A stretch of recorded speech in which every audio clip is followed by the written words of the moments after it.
mesese onye 20 CDs ene na mi egba me dak po manya blo na amesia ma yichoko sira eva ya me blo be mi to ARS to le mi adomo no gegba vo podo do mo va je ejio ka bo be anana duaja na nya be ne yehowa ma wonu a yawoda elengo na mi fe kosira de ka yikenye leti ka mi gala fi leti enya pen kekewe adie gbe you de wona vevia de tuma de anyako pota wona eme you de afia hehama blibo kata de fie kata yehowa mawu de fie yo ku de hehama pe nono me ple agbenono kele ji gele heyama ofonu kochu ejere wo barabara yo kele srode fo me egba de fie ko hoku de no mounti ye na maka de fie do ko ho vai amoma omo hwedemu uvayi kenye to he gbanto to he velia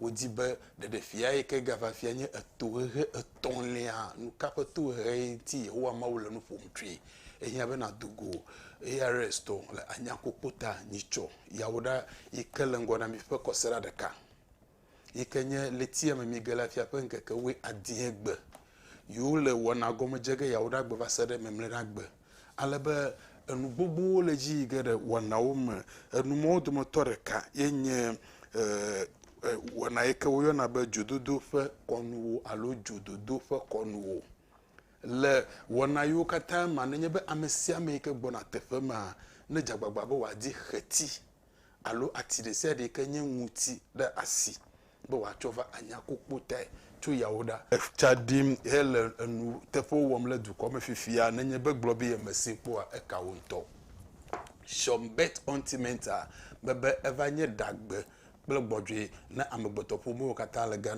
Ghana du ko me tepesia tepe ke na yififia shombet ontimenta afenko eva le tepesia tepe amashi wo abale ke domi le nuwom na amesia me ne vo etwa eva la be magic fumbe viene domia efanu nyofo sogbo de susumata amayu kata wole tefe ke wo na be kasua why the tribe of Judah yekele kasua market overhead ofa nenye be na do tefe ma ye meleke kemde afotonti wa afotope kapoje sinye 0544 0544 204480 0544 204480 yele tribe of Judah ikele kasua market overhead ke amayu kata wole tefe ke wo na be sunyania why the Apollo opposite post office ikele sunyani tefe ma wo ho pe kapoje sinye 0273 853533 0273 853533 ke nene make pokwase to why the Maira Agboji opposite Gwel Filling Station miato ikele tefe ma we na be Samuel Sala OTC nenye be ne gere tefe ma ne keke guarantee Maira yenye tefe ikele pokwase ke fifia amayu kata wo le gendu afa gologo ko na be La Paz why the La Paz tema station ke amayu le Madina why the Madina botwe third gate ik carpentry shop are ke le tefe ma no yire tefe ma ofasire ekage yenene ma ashama to kata why the taifa oba yo fe kapo jesu ke nenye be ne hia no makuku chure shombet ultimate shombet food head food e 0243 648579 0243648579 eyi danzo bo maje egbefe wona ugoma efa we nenye nukai nenya twemi afa de konunti de konu esegoma hafino enyavlo gloma nukai nenya twu de konunti anu de kai kemi yona zigedi le vanyigbaji nye vegbe kemi do na vo mi sie gomo nu yetutu onyami menye wa yenye yeve no be yeva nukai wonye leke Kristo to ko se yeve gomi awua be vi ne krapu no be yeva nukai wonye mogbona ma hogbeda sichu mida o kagbogbo miase haya na mogbova milejige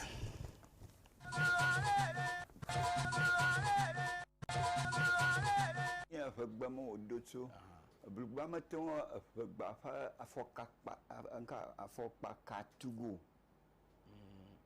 Blugbamaton Chikugana Babanano. Hafina mida ukagbo na va ona manyanwe be egbenya mianovi ke oyo na be Sandra Ajovi Tonyeva Pwejigbeza eyacho enwure ke oyo be white man gbo ebe bi Yehowa ma ofojogbanwi na Sandra Ajovi Tonyeva ebe nu si anu ke odo be ya wola gbe ya ma na jejine ebe enu kata Yehowa ma wonwo kocho enti hafi ova gbe ya ma never many ke ye fe gbedodora nye be yo nyinovi ya nejesi agbe fese be wazoro oji alabe agbe ya ma na nyune emenye nyagbe ke chu nyire ike yo be white man alo doche egbo akpe eyiden azobe miadogo midao kagbo magbona 3 minutes. Il est au cover.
Afegbamo Odoto.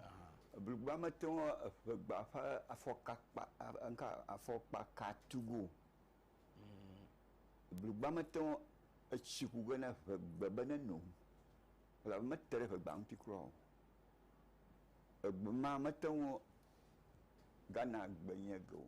Sumanuka, nebo barofia, ogun boso pomanyonu ni, no lepani. Na nyonu gala ma shia ho ha. Suman bo lepani, o so nyam. Badak be na khojigbode me yiga tu azo eyi dance ba madoka kpele midawo kagbo midawo ewezo Bozore miamu. midawo kagbo wezo Bozore wu. midawo kagbo wezo Bozore duo. lekenye nke kebli boama Oh. Well, miele ya. Azu amazon miele. Amazon miele manya mabobu. Aka mo yiji mabodu yina. Egbana lu gra fere ko. Aka yibodi oyan. Yidodo oyan. Na zomo ko mawa manya mabobu. Ahoboy. boy midawo egba metibe mi agede de konuma ayide manwi eva we mienye eƒe kɔnui wòle be míawɔ eƒe gbea eli míaƒe ʋeviwo mi dodom wɔna no lia mi mesie gɔme subɔsubɔ yiwo le xexemawo dometɔ ɖeka nye Kristo subɔsubɔ no ba ma ɖe kristotɔwo yɔ míese ƒe gbea ɖewo gblɔ be ame ya yeƒe sie wònye enu ya yeƒetɔwo wɔnea ezu abe eɖi kple busunu le Kristo subɔsubɔ gbɔ egbea ne le mie gbɔ no be yeƒea nu ka tututue nye yeƒe nye nukpɔlawo le to dzi míele asiwo me Wakpe.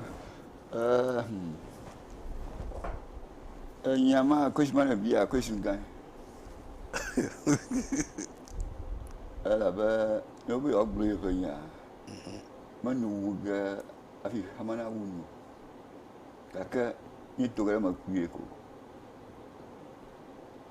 Aba hu ga o bia jore he fly ba nya gogo hu. E gogo lo. Diga we bia jore lo do hu agogo. Ga we bia jore he fly ba nya gogo hu. E gogo lo. Diga we bia jore lo do hu agogo. O akago. O bo akago ga we bia jore. Diga we bia jore ha lo do hu agogo.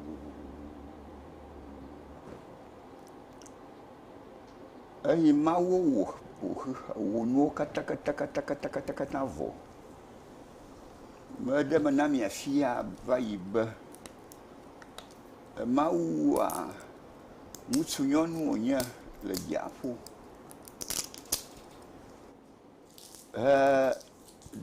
lɔlɔ fefe wɔm le dziaƒo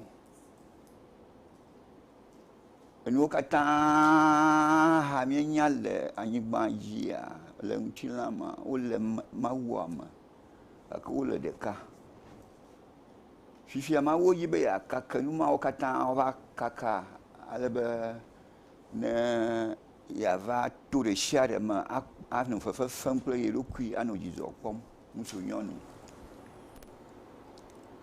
eye wòɖo fefema eɖoe ɖoɖo nu kakakakakakaka ma ɖe ɖoɖo nu na mi va yi ne mi be miaɖo amewo ɖe dzinu alo Mars alo le TV mo katã kpɔm le yi le yame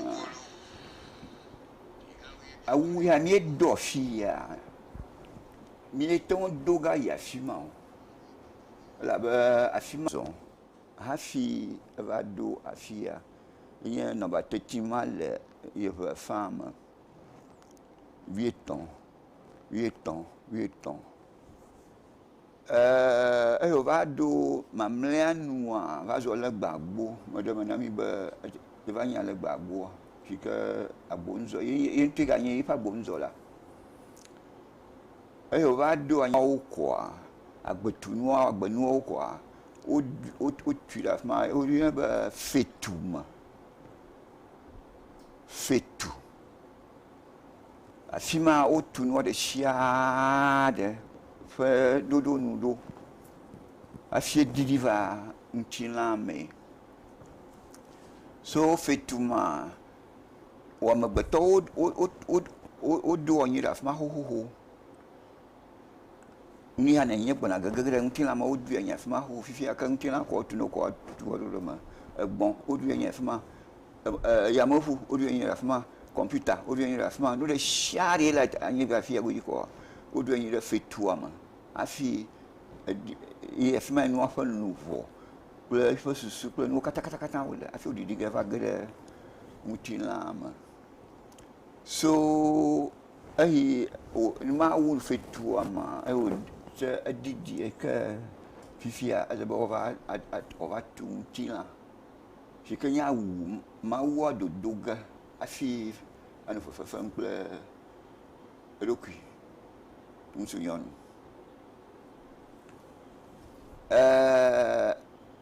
nu ya katã wogbɔna sɔsɔ ga tu ŋutilã lea agbeŋusãwo kple xɔtunuawoa wova ɖui teƒe aɖe anawo agbemsawo miaba anawo lo so klibidi anawe do huwa mi ado electricity magnetism gravity chi shi pe ni o kata ko so ga nya agbemsawo ngo na ga fi na tan wan afa fa le mutila me ko o du yin da fi ma e hotunu ya o so so ko ke ya fu gbo na ha o ye ba ada ko yo te fama ba anada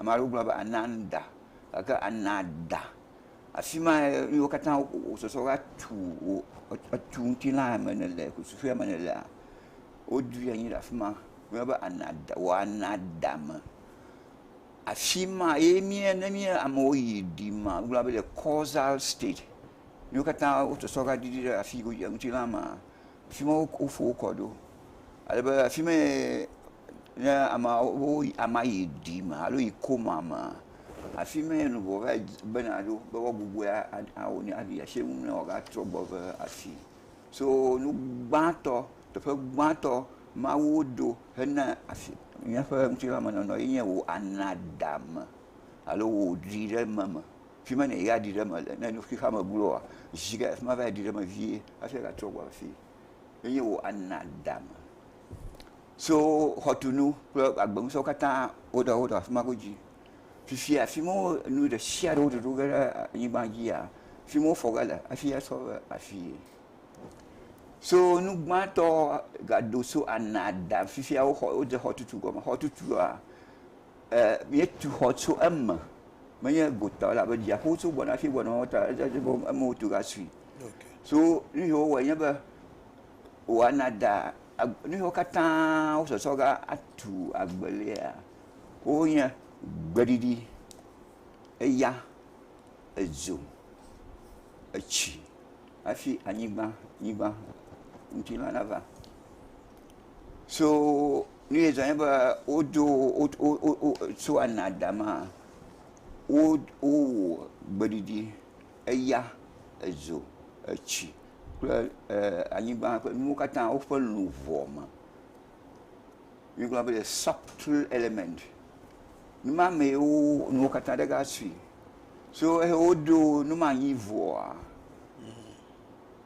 ka fifia ye o vat amagboto alo nugbagbo kata tutu kaka nde ka ko tu akonya wo letema letta budiletta milioni letta comme yaba nde shiare na poa dodo noire le shi sare jole dodo noire le shi zozomare le noashi fifi ana yoni o yena po be ya azon plia na todogan adzashi fa sem adzashi fa ifa boboma adzashi fa dodo nu afi adzashi alei obe zom la nyigbanji so de bana doto amanti adoto nonti imi aba yevu mi ba lette budi lette aka yevu ba intellect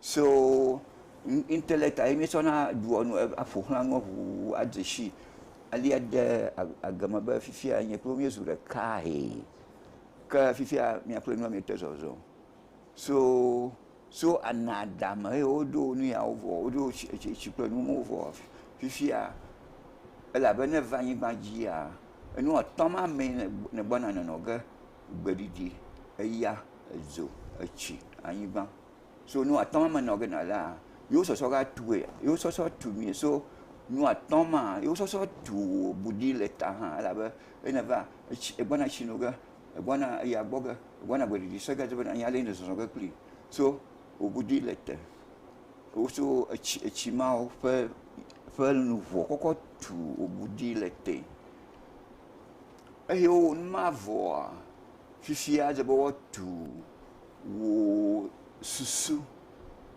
ya ne bona ria mi tuba o computer manenu adege na ekponi na kwedare computer yi na ekponi na kwedare shi kenye o mind mi eba chita chita koshi so so anadama ayo tunu ya ovo odo agbetunu ovo agbedidi eya azo chipe nu aka vo fifia otu obudi lete chikana to so atede nu nti apo nu ma nu ya ayi nu ya yi alo so so mehi alo so so kuli ka o ni fifia na o nu avo ni ha jina dagado monitor jina dagado fia nu popomba nu ya hala ka enya o chita koshi o chita susu anyi mi o kata le susu mama ya ma kata nga gagara ma fifia o ya ma goglovie na ina po chita ka fifia wa gba musana vanyi gbanjia musa o kata mo ga na bona zanga na bona o electricity magnetism gravity maniga pen mo kata gba musa mo kata o so ga fo ha o nile o chitale la ba usama o sangi ne bona le anyigba ji ka ahi o no mo kata yivoa fi o tetegere o ntina o weba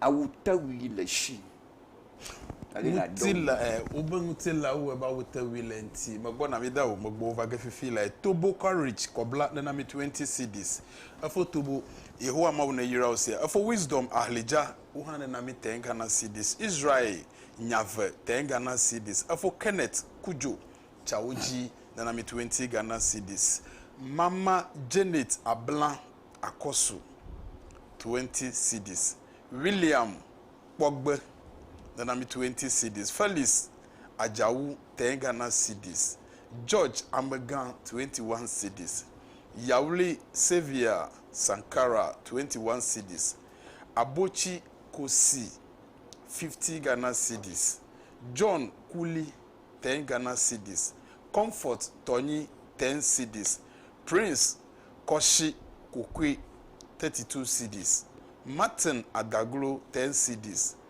Michael Ali 20 cedis Christian Amegache 10 Ghana cedis Roberta Ago 10 cedis Mary Mokpli 11 cedis Kwame Mensah Ajowoto 21 cedis John Tameklo 11 cedis Jacob Atamji 5 cedis Klubweto George 20 Ghana cedis 20 Ghana cedis wuha na ton awe jagbagba me pase na ka wuha wo pepere mu hafi wona ya na wonu agba nanye ba mesa shombet nkowa mebe shombet ultimate wo wenye domi kele du kom fifie lai ikamesi amele da sedim cho onti no be shombet ultimate azozon kple shombet hair food ikenye damademi ikevanemia no pledare na viwo ina da sukua waside ofe tauma afi ayide suku dolele pome vi de sia de ka gele dama agble susu agble tane de via awa gebe shombet fooda ela tote dolele ma wakata ye na maka nye shombet ontimenta amado la gbeto ye memila wonto be yi le gadam sineyo alga ga sineyo de ga fonamo enuma ahui me do wom nyi wa ye numo wona do na la mi yosi ele huoluluge de nuoma amia taro lia na otasilo fa ntila jiala na me mie wonti gbalo kwa popo wonti gbalo wonuka ege emie ide toma aha na nyebe wasika shombet ultimate ya na le sisima akpobe na nyebe nti gbalo ma na mie ide ma aleko yina de mbo afi dua mega do gere de mo ofo kapoje sinye 0243 648579 0243 yemana na nya haba ARS ofa hamekele anyakopota oba leti ya memi le fia penke kewe adiegbe ye yo le wona ye ke yo ga de dem to me pe ya madam aha konyinyi yo wona yo ke yigere programme ma wo domoto aro nye dzododo ƒe kɔnuwo dzododo ƒe kɔnuwo ne gbɔna teƒe ma nu yi ke hiã konye be natsɔ ati ke woyɔna be xeti lã xeti ma ɖe ne natsɔ kɔ yi ye alo nenye be xɔati aɖe yi ke nye ŋutia wuienle ne na ɖe asi míenɔ aɖewo míetɔ aɖewo te va yi nɔna prayer camp le ti gbogbo srɔ̃maɖemaɖe edzre wo basabasa yi ke dzɔdzɔ ɖe wo kple srɔ̃wo domea wobe teƒe ma ye nate ŋu ava ale be numawo katã dzi natɔ mawu ƒe ame ƒe ɖeɖefia yi wòxɔ to yehowa mawu gbɔa egblɔ ge ne du woadza ale be nale be ne ɖokuiwo enu vɔ̃ yi ke le bona ge ɖe dziwoa magadzɔ ɖe dziwo eyi da nso be mi da wo na yi ɖe eƒe nufefiewo dzi mi da wo mi trɔ gbɔ va akpe so fifia o fifia ŋutilã me ne fefa fe gale eye wodo numɔwo katã megblɔ va yia míegatɔ va yi ɖe wo dzi ke fifiawo awu ŋutilã tɔge na wo ŋutilã edze be woatɔe be nate ŋu akpɔ gbɔdzɔe le me ale ko ne míedɔ wu be míayi afi ɖe míedɔ wu tewuia woto awu tewui ma ne ŋutilã ye míabe nua ƒe ŋɔni me gake ŋɔni ma yi hã gbeɖiɖi eya edzo kple siame ko wodi tsi gake ya ale ko singlet ne do awu tewui ne doa ya mele abe kaki ha ne do ɖe dziaƒo ne o mati nu ya wokɔkɔ wɔea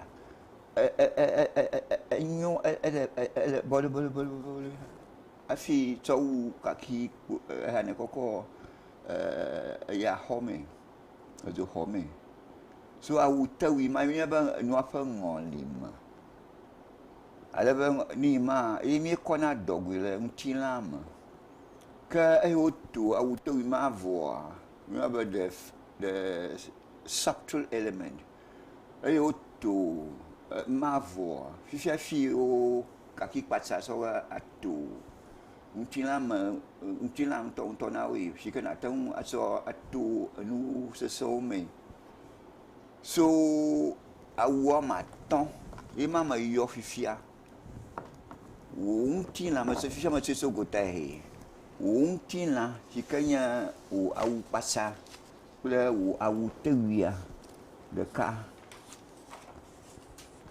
wo agbeŋusãwo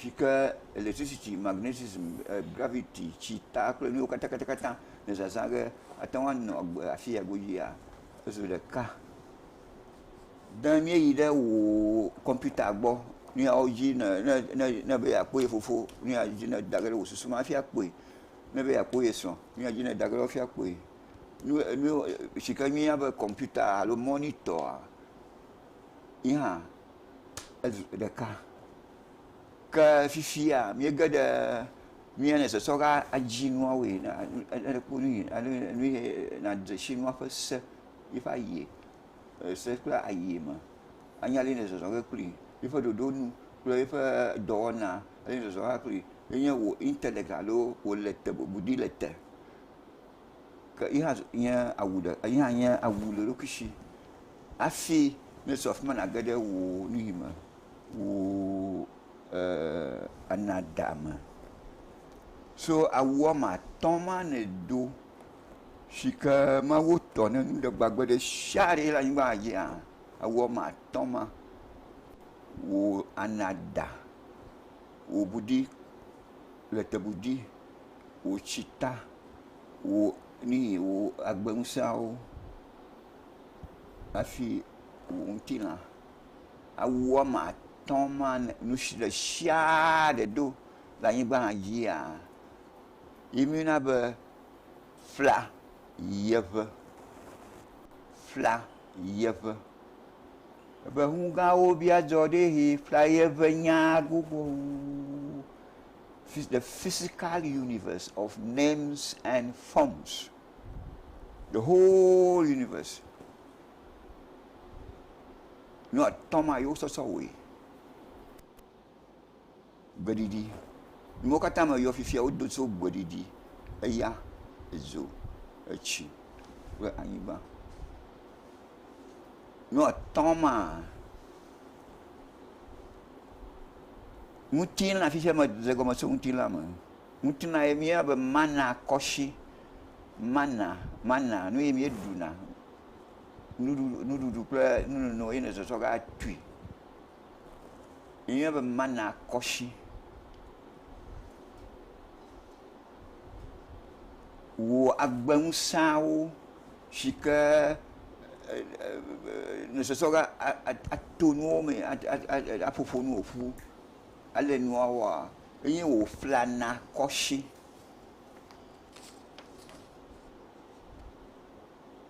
Wò susu si ke ne zɔzɔ ga abu nuwo ŋuti, ale nuwo da ɖe edzi anɔ kpɔkpɔm be nu ya yi, enye wò tsita kɔshi. Tsita kɔshi. Etsia enye nu yi ke ne die kɔmputa ma ke efudu ne gbeɖiɖi esi ya be nu ya gbeɖiɖi. Ne edzo kpɔ enya be nu ya edzoe. So enye nu yi ke la nuawo ne wòkɔ picture kɔla nuwo katã ele ga da ɖe eɖokui me. Edzi mi record na nuawo dana ɖo. Enye tsia.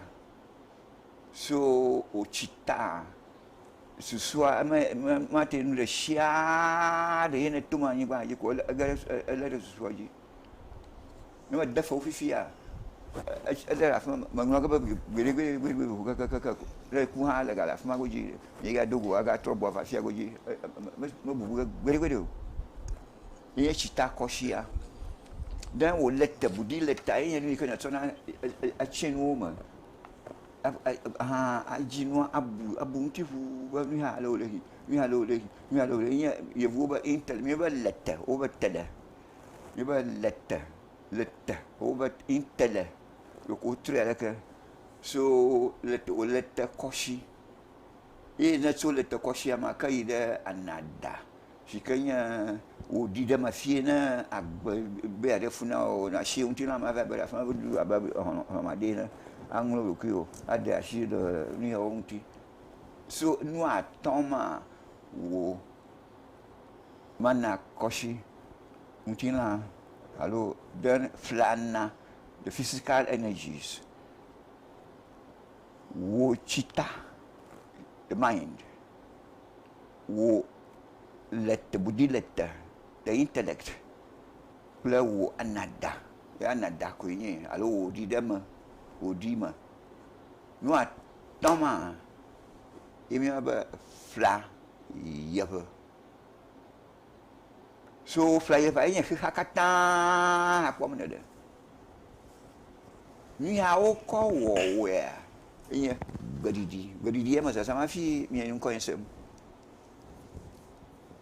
Eya ƒoƒom afi sia afi.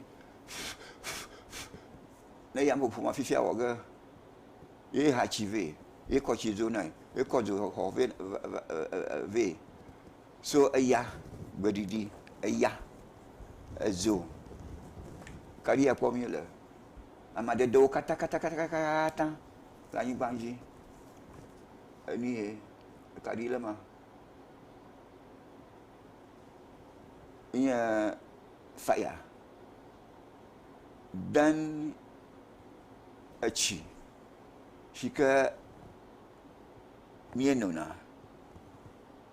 ekɔna wɔ nu ɖe sia ɖe. Den anyigba ŋutɔ si ke nye nuɖuɖu míeɖuna. Enu atɔ̃ ma yewo kɔkɔ wɔwoe. Enɔtsi mate elabe tsiwo sɔ wɔwoe. Edzo le me o, ne ƒua dzo. Elabe dzowo sɔ wɔwoe. Eʋeʋã nuwo se. Ne dawo nu ɖam ne gbɔna nu ya ɖam wòla eso eƒe ya xoxoxo. Elabe nuɖuɖuwo kɔ wɔwoe. Eye eɖua nu elabe nuɖuɖuwo kɔ wɔwoe. Nu yawo kɔ wɔwoea, ya amewo da mi ɖo. Xexea me katã akpɔe gbeɖiɖie. Edzoe, etsie, tsiaƒue ma ƒo xlã mi. Anyigbae, Aïe. So nous a encore à me to a bonnier le buffer. A chionien de chiffre. A zonien le chiffre, a zofer. Ani bonnier la ni banji. Dak Bamanya Brona, for orbits, Ansu, 20 cities. Joycelyn, Denulema. Joycelyn, Denulema. 10 Ghana cities. Joe Akpene, Philip, 5 cities. Agudu, Louis, Della, 20 cities. Gosway, Kosi, Doku, 5 cities. Peter, Avayewu, 10 cities. Afewu Moses, Jidola, Jijole, okay. Manyabe Jijole, obena ngula afia mo register nkomo ngono be nkwaye ngula na nyenye Moses Afewu Jijole, 11 Ghana cities. Godwin Awuno, 21 cities. Francis Kwashi Kase, okay. Francis Kwashi Kase, 10 Ghana cities. Janet Tameklo, 10 Ghana cities. Emmanuel Tutime, 21 cities. Martin Modo, 15 cities. Benjamin Kosi Ngubega, 11 cities. Evelyn Kuholu, 10 Ghana cities. Wuha na ten awoto sinu jagbababe kokokua amade na yo chobe yese nkobe na Pan Africa TV to.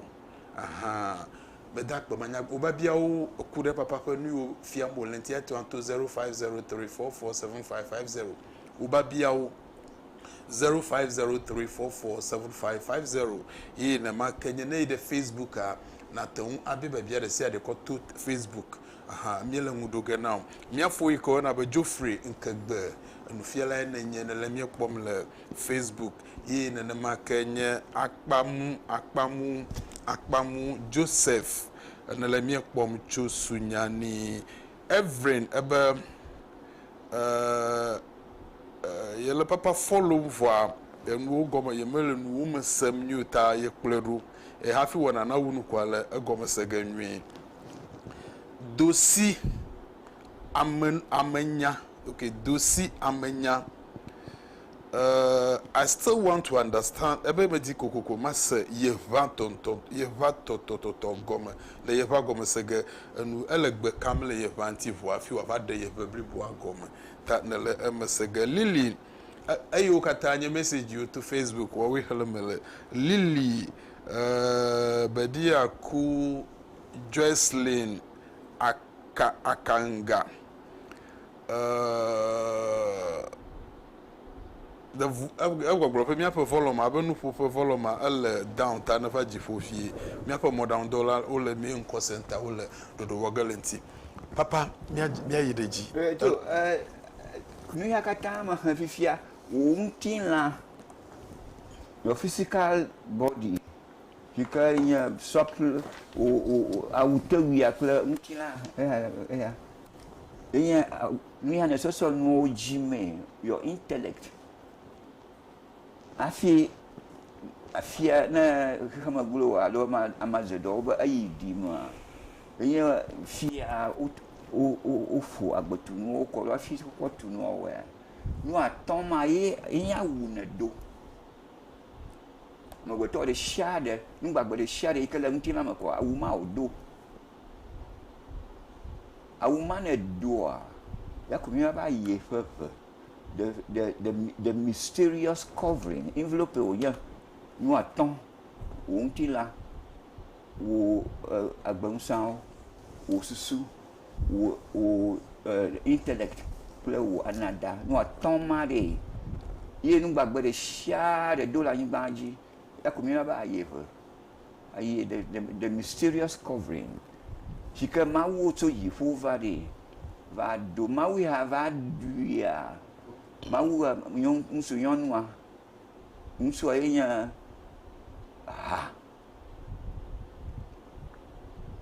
nyono ayenya ba so va so agba Papa na mia se gomonua kefie be amegbeto de sia de alo nu gbagbe de sia de ke enu gbagbe de sia de afi be yeve ne enu ke wo enu ke ne wo enu ke wo be ne zo amegbeto alo ne zo nu gbagbe a ye yo be ayefeve ye ayefeve mutuna amegbeto ayeve ne ye hele yeve la be zozo ma ha ne le eto ha pom ne le ave pom ne la nu gbagbe ma ko ho nye le ro kishi nu ha ne nye o amegbeto ne nya no mako nye atia untina le shi musa le shi no le shi buka ba wa magbeto ne gbogbo le shi ma wi la atia ha ma papa de me ne mi gba mi se go me be yeva enu ke wo amegbeto nu ye ke wo do na amegbeto ma wo ko wo amegbeto keke ka fi ne va lagbe abenu gbagbe na enu menye yenye ayefefe ye ke mi yo ngba be yeve va amegbeto de se de lo susu zam the mysterious covering mi global the mysterious covering awu ma aku ya me nu mi global agere nu fa kuima John Agbozo na mi 50 cedis Jonathan Zafoyi okay Jonathan Zafoyi na mi 22 cedis William Amekpo 10 Ghana cedis Beatrice Loxon 10 cedis Victor Kwame Jijovi Gregson na mi 15 cedis Adam Agbotum 11 cedis Gloria Jejom Nyavo 5 cedis Philimo Awulisu 30 cedis Philimo Awulisu 30 cedis Victor Y Nyakoji 21 cedis Mike Sena Blame 11 cedis Jonathan Ahiable 30 cedis Charles Sejru 10 cedis Amagbo David 5 cedis Albert Foley Ashiangbo 20 cedis Emmanuel Amega 20 cedis Frederick Amenyedo 10 cedis Goka Eyuram 51 cedis Emmanuel Dogbe Kosi 10 cedis Gosway Afosi 10 cedis Emmanuel Avala 10 cedis Dogbe Prosper 5 Ghana cedis Shombet ontiment to bogbro fifi la ebe le gafufu ya ma nenye le ami ya dim ye ne le tefe ko be pokwasi na yede pokwasi mayura agboji opposite Guel filling station ye de ma Kenya amekema de le kekegere Shombet ontiment tribe of Judah le Kaswa market overhead ye de ma Kenya mi de sunyania wa ye de opposite Apollo sunyania Apollo no ele